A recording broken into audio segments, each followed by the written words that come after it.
سلام و درود به پایان دوستان عزیز. خداوند نگهبان هر یک کدام شما باشه. اولش پروردگار، آخرش پروردگار. در این دهه ماه شریف رمضان ما سوم جمع کردیم 4,122,000. خدا از همتون راضی باشن. رمضانتون مبارک. پروردگار روزه گرفتگی هر یک کدام شما را به درگاهش قبول بگردونه. دوستان ما قرار داریم در گورод سمالینسکی اوبلاست، گورод صفانова. مسجدی که میبینه کریشش اوج کندن همین مسجد.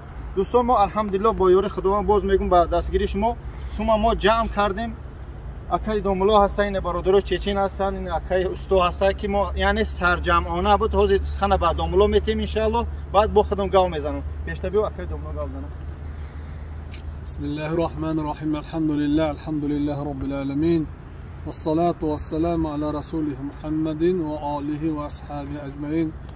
برادران عزیز، انا خدا خواهد نصیب باشد ریمان کردن سر کردیم ان شاء الله. انا امروز تخته میبرد حاضر میفروریم ان شاء الله میبریم بالا. میخواهیم که کی خواهد اگر ان شاء الله کمک کردن عمده مهنت کردن باشد ان شاء الله. انا کی شکتور میکند، کی الکتریکش میکند، کی کدام کارا میکند، البته خرسند میشیم ان شاء الله. خوب دوستان عزیز، اکای استو یکم سخن داشته باشه. اگر سلام علیکم و رحمت الله و برکاته. برادران این کار سر کردن خدا عزیز مسجد نصیب باشه ان شاء الله. اینا کریستا گرفتیم امروز. خب تختشم خوزی میبریم همه چیز تیاره. اینا استو کدام چی کار نصیب باشه کدانی باشی مرحمت یاردم بیا یاردم کنه ان شاء الله. جای خوب خرد خوراک همش هستای چی نکنه همش تیاره. به مال اومده یاردم کردن گیر ان شاء الله. اینا خیر توکل بخدا مینداریم یاردم سخت کرده خدا روزی شو رحمت. بله دوستان عزیز دعاگو باشه. نگاه کنید باز ما الحمدلله رفتیم تنکش خریدیم، یعنی تخته و همو چیزی که در اوید با کریشه بود خریداری کردیم ان شاء الله. برادری که دوملا را بسیار زنگ میزده دوملا کی کار سر میشوه، یعنی که ما بریم یعنی سوم نداریم شرایط نداریم میخوایم که کمک کنیم در خانه خدا. یعنی دهه ما عید ان شاء الله میتونه که حاضر یا بعد رمضان میتونه بیا ان شاء الله کار سر کنیم. کار ما سر میشوه ای کریشه ان شاء الله.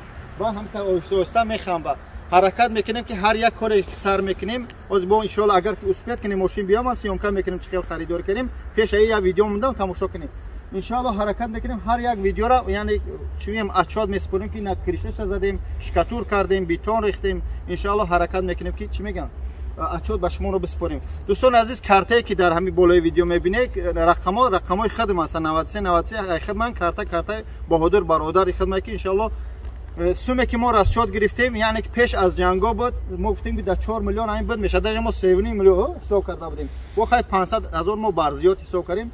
یکی متاسفانه این سوم بسی نمیکنه. اگه برادرها برمدن یا خیلیش الحمدلله گفره یا خیلیش گفتن که برای ترزوات میتیم یا خیلیش گفتن در میتیم. کسی که میتونه دوستان عزیز میتونه کراسکا چیزی که خیر میکنه در این سه اتاج اون کریشش هم بهت کلونه کریشش هم 4 اتاج حساب میشه. یعنی خیلی سوم تا 8 میلیون یا که 11-12 میلیون میره. متاسفانه خیر از شد نوتوری نبود اما بعد جنگا دیده که همه چی میگن قیمتی شد. کسی میون این سوم از بود چیز نمیکنم دما 4 میلیون در کره 5 میلیون در کره یعنی اچات سپاریده میشه ان شاء الله.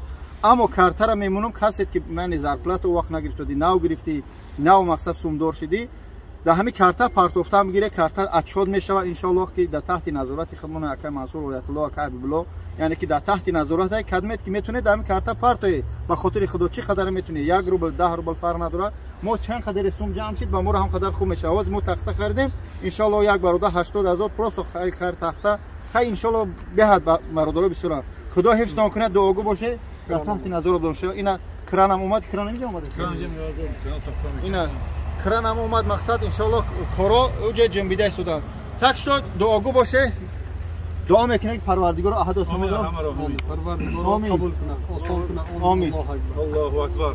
خداوندان کریم همه وقت تنجه و آبادی باشه سرجمی باشه.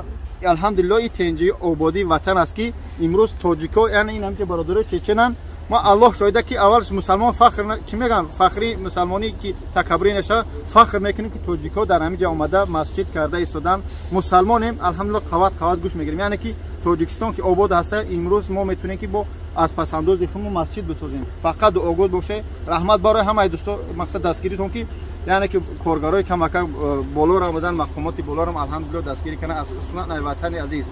رحمت خدا. سلام علیکم. یک چیز دیگه فراموش کردم بگم دوستان عزیز کوفتوکاوی تاریخی کردین مقصد امی امام خطیبای امی تترای اینجا بسیاران این برادرها هستن. یعنی در 300-400 سال اخیر همینجا در تاریخ همی تریتوریا بگن سمالنسک اوبلاست مسجد نبوده. یعنی که یکمین مسجد میونه که در استوری مسلمانان خصوصا بود همین تاجیکای خم بمونه این беҳтарин یک نور алонур میشن. Дорого باشه. Дорогой, привет. Вот крановщик приехал. Крановщик пришел. Дорого باشه دوستان. خدا نگهبانت باشه. پیگیری کنه استوریس مینا باباجان 88 در اینستاگرام در اینجا ان شاء الله دستگیری کنه ویدیو را. کسی نمیتونه خطی به کامنت کنه دعا بنویسه. پادلی چکنه همین ویدیو تا که پخش شود مردم خیر کنه. دعا السلام علیکم و رحمت الله.